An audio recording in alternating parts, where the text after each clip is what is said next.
مولاي صل وسلم دائما أبدا على حبيبك خير الخلق كلهم. Assalamualaikum warahmatullahi wabarakatuh. Alhamdulillah, berjumpa kembali dengan channel Mahabbah Islam. Gimana kabar teman-temanku? Mudah-mudahan kita dalam keadaan sehat walafiat, selalu dipanjangkan umur, selalu dimurahkan rezeki. Amin Allahumma amin. Oke, kita melanjutkan pembahasan kita, yakni masih dalam kitab Mabadi Fikih Juz 3. Di video sebelumnya itu kita sudah membahas masalah sholat, bab sholat. Selanjutnya kita akan mengkaji mengenai rukun-rukunnya sholat. Tapi alangkah baiknya sebelum kita lanjut, alangkah baiknya teman-temanku klik tombol like, komen, dan subscribe ya, supaya tidak ketinggalan video-video terbaru dari channel Mahabbah Islam. Oke, kita langsung saja ke pembahasannya. Di sini kita langsung ke rukun-rukunnya sholat. Nah, ini dia rukun-rukun sholat. Pertama, rukun-rukun sholat itu ada 13, yakni kita harus hafal ya rukun-rukun sholat. Yang pertama adalah niat, diiringi dengan mengucapkan takbiratul ihram. Nah, yang kedua berdiri bagi orang yang mampu melakukan sholat dalam sholat fardu. Yang ketiga takbiratul ihram, takbiratul ihram. Yang ketiga, yang keempat adalah membaca Fatihah, Al-Fatihah, Suratul Fatihah. Yang kelima, ruku dengan tuma'ninah. Yang keenam, iktidal dengan tuma'ninah. Yang ketujuh, sujud 2 kali dengan tuma'ninah. Yang kedelapan, duduk antara 2 sujud dengan tuma'ninah. Yang kesembilan, duduk terakhir.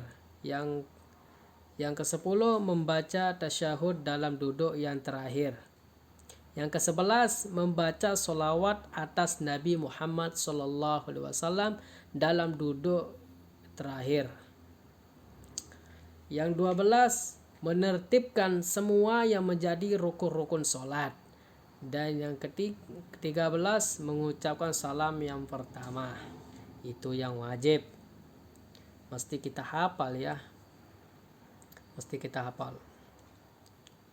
Rukun-rukun ini adalah rukun-rukunnya. Yang kedua, yakni syarat-syarat niat.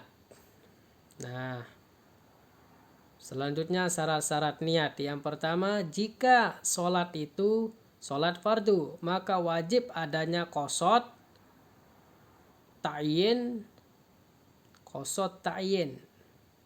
Qasad ini maksudnya kesengajaan. Aku sengaja misalkan. Ta'yin ini ketentuan, niat mengerjakan. Kemudian ta'arud, yakni niat mengerjakan fardunya.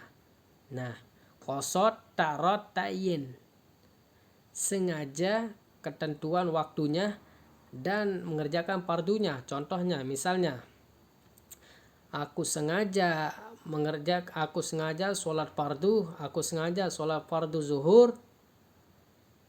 Aku sengaja sholat fardu zuhur karena Allah Ta'ala.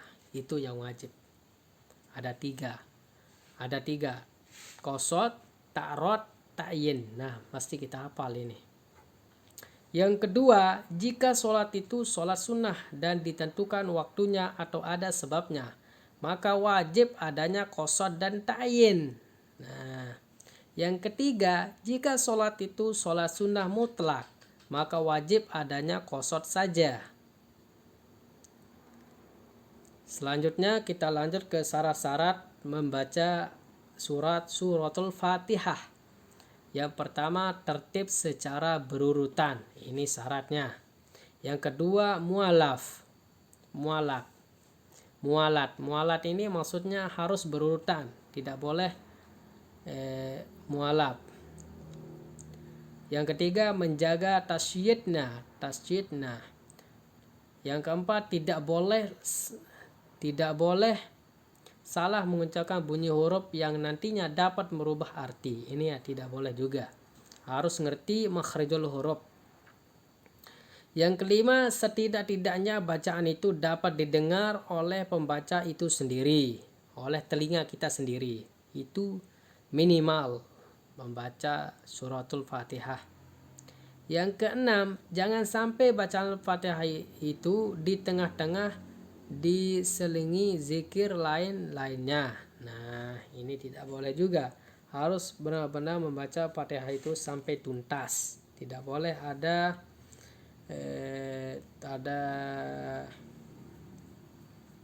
potongan-potongan, itu tidak boleh. Lanjut yang keempat, yakni syarat-syarat dalam ruku. Nah, ini juga pembahasan rukun sholat. Syarat-syarat ruku. Yang pertama, kedua telapak tangannya dapat mendekap kedua lututnya. Ini syaratnya ruku yang pertama. Yang kedua, jangan sampai orang yang ruku itu meninggikan kepalanya, leher dan punggungnya, serta merendahkan pantatnya dan memajukan dadanya. Nah, ini mesti paham. Bagi teman-temanku yang belum paham, silahkan klik di kolom komentar atau langsung saja masuk bertanya di email hajiunus95@gmail.com, atau bisa juga komen di kolom komentar. Nanti insyaallah Mahaba Islam akan menjawabnya. Lanjut yang kelima, syarat-syaratnya sujud. Yang pertama, orang yang sujud itu mengikutkan 7 anggota badannya, dahi, kedua telapak tangan, kedua lutut, dan kedua ujung kakinya. Nah, ini mesti 7 anggota ini adalah rukunnya sujud. Mesti kita hafal ya. Yang pertama dahi, terus dahi, kedua telapak tangan, kedua lutut, dan kedua jari kaki kita. Itu mesti sujud semua.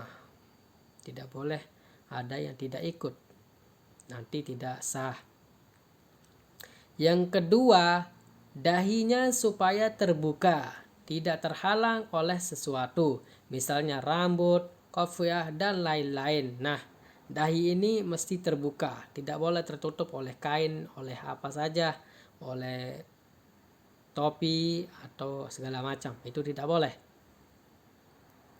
Yang ketiga, tidak bersujud di atas benda yang bergerak, yang gerakannya disebabkan oleh yang sedang sholat. Nah, ini juga tidak boleh. Tidak boleh kita sujud. Misalnya kita mau sujud di pakaian kita, di baju kita mau sujud. Ketika kita bergerak sholat, dia juga ikut gerak. Berarti itu juga tidak boleh, tidak sah nanti sholatnya. Teman-temanku Mahaba Islam, jadi cuma ini saja kajian kita Mahaba Islam pada pertemuan kali ini.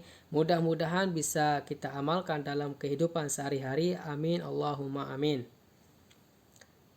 Dan jangan lupa klik like, komen, dan subscribe ya teman-teman, supaya ketinggalan video-video terbaru dari channel Mahaba Islam.